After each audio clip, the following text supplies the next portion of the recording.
Que la paix soit avec vous. Aujourd'hui, on va parler de la prière, dans la Torah, l'Évangile et le Coran. Traditionnellement, les Juifs prient debout, les chrétiens prient assis, et les musulmans prient à la fois debout et face contre terre. On va s'intéresser à ce qui relève des livres sacrés, pour voir ensemble si les traditions actuelles sont conformes à l'écriture. Je vais vous demander de faire un travail de réflexion et d'ouverture d'esprit dans cette vidéo. Parce que ce que vous allez voir, ça risque un peu de vous étonner, tout étant que tout sera basé uniquement sur les Écritures. On va procéder par ordre chronologique, donc d'abord la Torah, ensuite ce sera l'Évangile, puis le Coran. La prière dans la Torah. Deutéronome, chapitre 19, verset 18. Je me prosternerai devant l'Éternel. Ce même message est répété dans Deutéronome, chapitre 9, verset 25. Encore une fois, je me prosternerai devant l'Éternel. Ici, on voit bien qu'il est dit « je me prosternerai devant l'Éternel ». On va parler de prosternation et la définition que la Torah elle-même donne à ce mot. On retrouve ça dans Josué, chapitre 5, verset 14. Josué tomba le visage contre terre, se prosterna. Ici, on voit bien que tomber le visage contre terre est en relation directe avec ce prosterna. Par conséquent, la définition de se prosterner est tomber le visage contre terre. La prière d'Abraham. Genèse, chapitre 17, verset 3. Abraham tomba sur sa face, et Dieu lui parla. 1 Roi, chapitre 18, verset 42. Mais Élie monta au sommet du Carmel, et, se pencha contre terre, il mit son visage entre ses genoux. La prière de Moïse et d'Aaron. Nombre, chapitre 20, verset 6. Moïse et Aaron s'éloignèrent de l'assemblée pour aller à l'entrée de la tente d'assignation.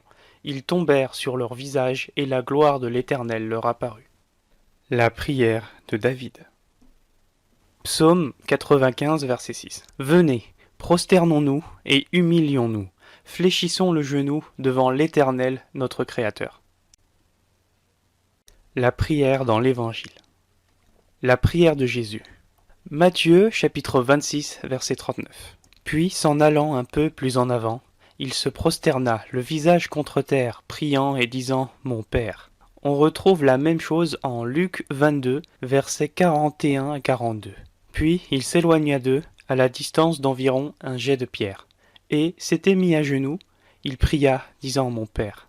On remarque bien qu'il y a d'abord la position initiale qui est être debout, puis en Luc 22 s'étant mis à genoux, et enfin le visage contre terre en Matthieu 26, 39. On remarquera que Jésus prie exactement comme Moïse. La prière dans le Coran. Tenez-vous debout devant Dieu avec humilité. Sourate 2, verset 238. Puis, en sourate 48, verset 29, tu les vois inclinés, prosternés, cherchant de Dieu grâce et agrément. On remarque encore ici une position initiale qui est debout, ensuite une inclinaison, puis une prosternation. Exactement comme Moïse. Étonnant, non? Avouez que vous vous en doutiez même pas. À présent, je vais illustrer mes propos à travers deux extraits, un reportage et un documentaire. De l'extérieur, il n'y a pas de doute. Cet édifice est une synagogue située dans la localité de Matzliar, dans la périphérie de Tel Aviv. Une synagogue un petit peu particulière, puisqu'ici les fidèles doivent ôter leurs chaussures avant d'y pénétrer. Et à l'intérieur, c'est à s'y méprendre. Des tapis ont remplacé les sièges, car les Juifs qui viennent prier ici ont pour coutume de le faire à même le sol, en s'agenouillant et en se prosternant. Des rites qui ne sont pas sans rappeler ceux de l'islam.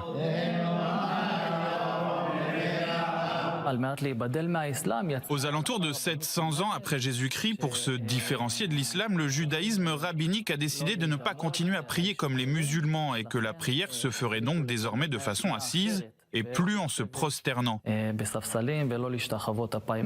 Bienvenue dans l'une des 10 communautés juives karaïtes que compte Israël, un courant du judaïsme reconnu par l'État qui s'oppose pourtant au courant rabbinique. Alors que ce dernier domine largement le judaïsme depuis plusieurs siècles, les juifs karaïtes auraient représenté jusqu'à 40% de la population juive mondiale jusqu'au Xe siècle de notre ère. C'est à partir de là qu'ils ont commencé à être considérés comme des hérétiques par les rabbins, qui ont cherché à les exclure de la communauté juive.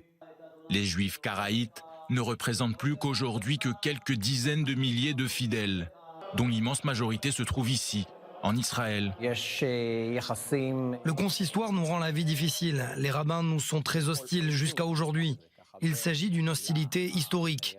Dans le judaïsme karaïte, les rabbins ne sont que des messagers qui interprètent la Torah au sens propre. Ils sont en fait les intermédiaires entre les fidèles et la Torah.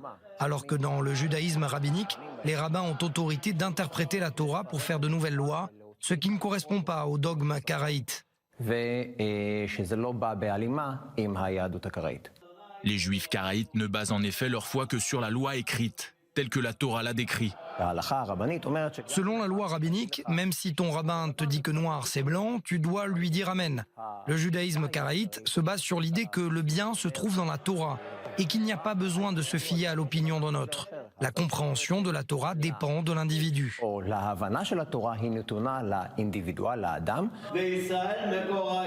De son côté, le judaïsme rabbinique accorde davantage d'importance à la loi orale. Une loi orale interprétée par des hommes qui n'a donc rien de divin, selon le judaïsme karaïte. On peut tout à fait considérer le judaïsme karaïte comme le judaïsme originel, qui conserve les premières traditions du peuple d'Israël depuis toujours, jusqu'à aujourd'hui. Le judaïsme karaïte, c'est en fait le diamant dans la couronne. Le documentaire.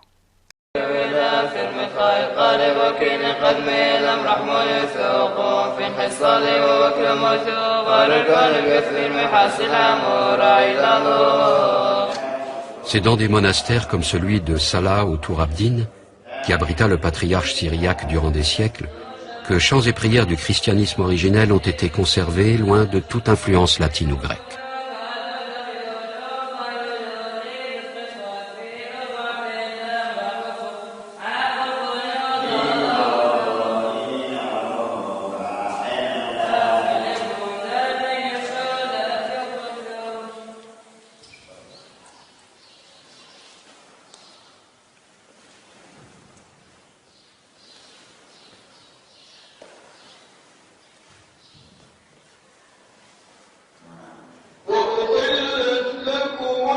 À partir de 630, les Arabes musulmans envahissent le Moyen-Orient.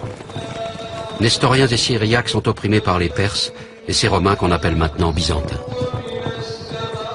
Ils accueillent donc à bras ouverts les Arabes qui vont très facilement fonder un empire s'étendant de l'Inde à l'Espagne. Nestoriens et Syriaques les connaissent bien car ce sont des Sémites comme eux. Depuis des siècles, il y a de nombreuses églises en Arabie et plusieurs tribus arabes sont chrétiennes. Cet islam qui reconnaît Jésus et les prophètes ne leur semble pas très différent de leur religion. La paix s'installe dans la région et la prospérité revient pour tous. Pendant des siècles, la majorité de la population du Moyen-Orient restera chrétienne et pourra continuer de parler librement sa langue, l'araméen. Je vous invite à vérifier tout ceci directement dans vos bibles chrétiennes ou hébraïques. Mais à présent, je vous laisse en espérant que ça vous a plu. À la prochaine sur la chaîne.